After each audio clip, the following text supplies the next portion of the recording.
Awal film, kita udah lihat nih tokoh utama ini adalah seorang bocah yang kacau. Orang tuanya tuh di penjara, dan kulkas di rumahnya isinya tuh teh botol semua cuy. Ibunya pun mabok sambil megang botol dan ada beberapa pil bintang 7. Dari sini kita udah dapat kesimpulan kalau ini adalah sebuah contoh keluarga yang sangat bahagia. Lalu cerita pun mundur 2 minggu sebelumnya. Jadi ini alurnya mundur ya. Mereka ini adalah keluarga Stephen. Padahal lagi ada di dapur semua nih. Ada ibunya yang bernama Lucy Stephen. Tante Lucy ini memang doyan banget minum teh botol. Lalu di sini juga ada 2 kakaknya, yang cowok namanya Kevin dan yang cewek namanya Christine. Si tokoh utama kita sendiri bernama Rick Stephen. Kalau ada ibu sama anak, biasanya ada bapaknya dong. Nah, bapaknya Rick bernama Joseph. Lanjut. Jadi, untuk mendapatkan uang jajan tambahan, Rick ini tuh bekerja jadi penagih utang untuk seorang bos klub dewasa yang bernama Jimmy. Singkat cerita, Rick disuruh nagih utang lah sama salah satu tante gemes gitu lah ya. Pas dia datang nagih utang, si tante malah dengan santainya bilang, "Udah Rick, nggak usah ditagih. Sini aja sini, mana batang lu?" Langsung deh tanpa pikir panjang, Rick langsung buka celana. Dan cerit, udah cuy, gitu doang keluar.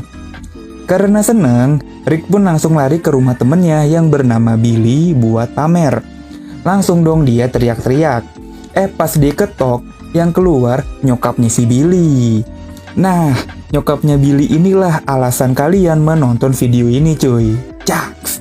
Ibunya Billy bernama Tante Pamela. Ia pun bilang, si Billy lagi di atas noh di kamarnya. Rick pun langsung lari ke kamarnya Billy, dan pas dibuka, si Billy lagi mengasah pedangnya dong. Billy pun kaget. Ya iyalah, gue juga kaget kalau digigit kayak begitu mah. Billy pun minta tolong buat ngambilin tisu, buat ngelap cairan masa depannya yang sedikit keluar. Pas lagi asik-asik berduaan di kamar, tiba-tiba Tante Pamela ini tuh nyuruh Billy buat beli telur di warung sembako.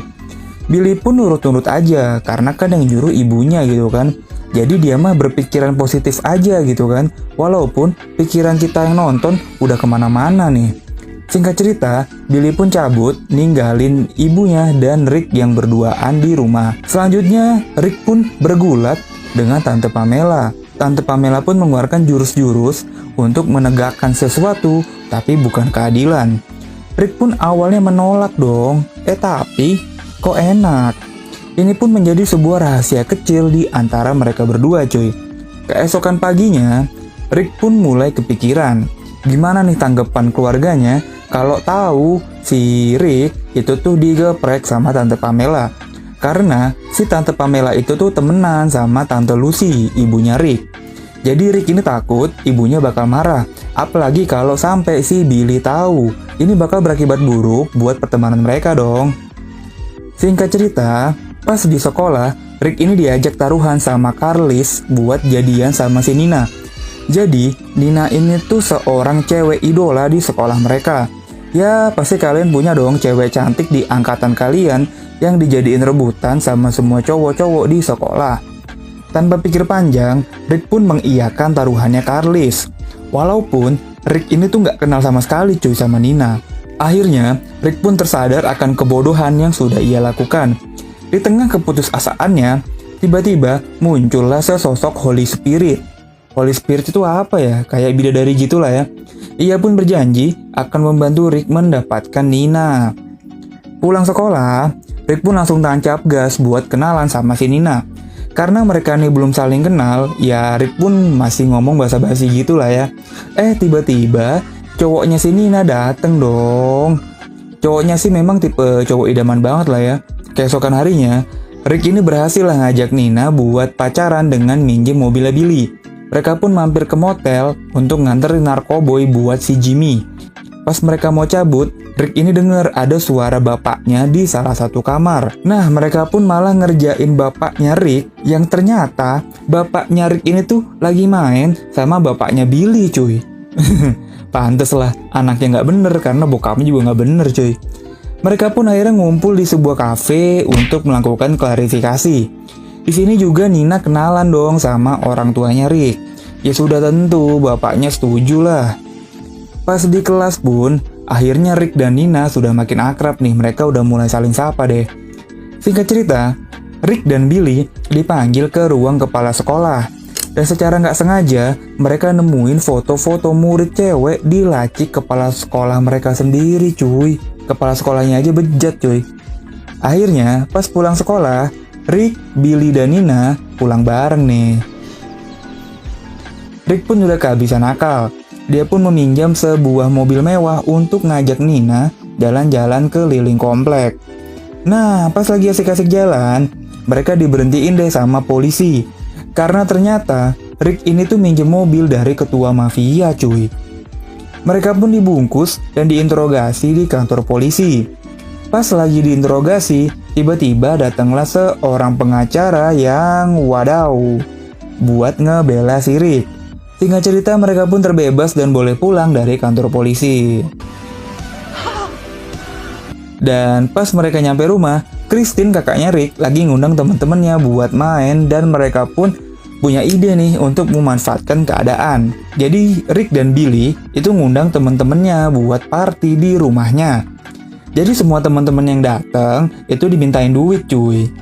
Nah, pas lagi asik-asik narikin duit, tiba-tiba si Nina dateng dong. Dia nih datang buat nanyain gimana keadaannya Rick setelah ditangkap polisi. Di sini kita tahu kalau Nina ini sebenarnya adalah seorang cewek yang lugu dan baik hati. Akhirnya Nina pun diamankan ke kamar supaya menghindari kegaduhan. Ya, seperti biasa ketika seorang laki-laki berduaan di kamar dengan perempuan, yang ketiga adalah Tante Pamela pun datang untuk meminta jatah. Nina pun marah karena tahu kalau Rick itu suka digeprek sama tante-tante. Pas Nina marah, pas banget dia tuh malah nampol polisi yang dateng karena ada keributan nih di rumahnya Rick. Jadi si Nina pun diamankan dan dibawa ke kantor polisi dong. Keesokan harinya, Rick pun datang ke kantor polisi untuk menjenguk teman-temannya yang ditahan. Yang gue bingung ya, kenapa Rick nggak ditahan ya? Singkat cerita, mereka pun berantem dan diusirlah sama Nina. Setelah itu Rick pun jadi galau, dia pun flashback dikit lah gimana hubungannya dia sama si Nina. Dia pun langsung ke kamar. Di kamar dia pun melakukan sesuatu yang sering dilakukan sama orang yang nonton film ini, yaitu menggaruk tiang keadilannya. Tiba-tiba datanglah si bidadari. Si bidadari pun nyuruh Rick untuk bertobat. Ya, singkat cerita dia pun langsung ke gereja. Di sana dia pun melakukan pengakuan dosa. Dia pun mengakui kalau udah beberapa kali digeprek sama Tante Pamela. Yang terjadi adalah dia pun malah berantem sama si pendeta. Karena si pendeta ini tuh juga menggeprek Tante Pamela cuy. Karena tobatnya nggak berhasil, dia pun pulang ke rumah. Pas di rumah, Tante Pamela tuh nyamperin dia dong buat minta jatah. Tapi di sini Rick udah sangat tegas. Dia bilang nih ke Tante Pamela kalau dia tuh udah nggak mau lagi lah. Rick udah tobat. Jadi Tante Pamela dengan sangat berat hati pergi ninggalin Rick sendirian. Selanjutnya Rick pun ke rumah sakit menjenguk ibunya yang di awal film tadi itu kebanyakan minum teh botol cuy. Mereka pun ngobrol-ngobrol santai sampai ibunya ketiduran. Singkat cerita, Rick ini kan kalah taruhan nih sama Carlis karena nggak berhasil jadian sama si Nina. Dia pun harus nyari duit untuk bayar ke Carlis. Dia pun akhirnya ke pengacara yang nolongin dia tadi buat minta kerjaan. Dia pun dijadiin asisten sama si pengacara ini selama 20 tahun ke depan cuy. Jadi utangnya dia tuh dibayar sama si pengacara. Tapi dia nih harus mengabdikan dirinya selama 20 tahun cuy sama si pengacara. Keesokan harinya, mereka sekeluarga pun ngumpul di rumah sakit. Christine kakaknya udah bebas nih. Dia pun ngasih anjing ke ibunya supaya ibunya nih nggak mabok terus lah. Kelar ngumpul keluarga, dia pun keluar dari rumah sakit dan di sana dia nih ketemu sama si Nina. Rick pun minta maaf lah sama Nina dan tidak menyia-nyiakan peluang emas 24 karat di depan matanya. Rick pun langsung, Film ini pun berakhir dengan Rick yang lebih memilih Nina dibanding Tante Pamela. Tapi kalau kalian sendiri gimana nih? Kalian lebih milih Tante Pamela atau Nina? Tulis di kolom komentar ya. Ini